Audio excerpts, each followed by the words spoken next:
చాలా మంది కామెంట్స్ చేస్తున్నారు కదా! మరి హస్బెండ్ ఎక్కడ మీరెందుకు చూయించట్లేదు అని. మరి వాటికేం సమాధానం చెప్తారు? ఇష్టం లేకనా? అంటే ఇంగా అది చూయించొద్దనే చూయించలేను. టైం వచ్చినంక.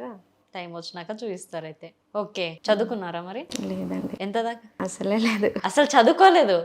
వామ్మో! గ్రేటే కదా! మరి చదువుకుంది గూడా ఇన్‌స్టాగ్రామ్ వాడుతున్నారు. ఇన్‌స్టాగ్రామ్‌లో రీల్స్ చేస్తున్నారు. ఫాలోవర్స్‌ని పెంచుకున్నారు. అంటే నాకు బాగా ఇంట్రెస్ట్ ఫస్ట్ నుంచి ఇంట్రెస్ట్ ఉండే.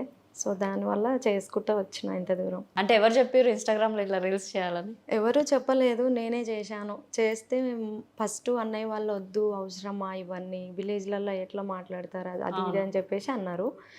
సో, నేను బాగా ఏడ్చాను. ఏడిస్తే అన్నయ్య వాళ్ళు మళ్ళీ సరే నీ ఇష్టం అని చెప్పేసి అంటే నేను మళ్ళీ ఫస్ట్ చేసిన రీల్స్ అన్నీ డిలీట్ చేశాను. చేసిన తర్వాత మళ్ళీ నాకెందుకో బాధ అనిపించింది. మళ్ళీ స్టార్ట్ చేశాను. మళ్ళీ స్టార్ట్ చేసి మళ్ళీ చేశాను. చేసిన తర్వాత మంచిగా సపోర్టింగ్ వచ్చింది. ఫాలోవర్స్ కూడా బాగా పెరుగుతుర్రు. సో, చాలా హ్యాపీగుంది. బట్ ఒక స్టడీ లేనందుకు కొంచెం ఏ మెసేజ్ అయినా చూసుకోలేకపోతున్నాను.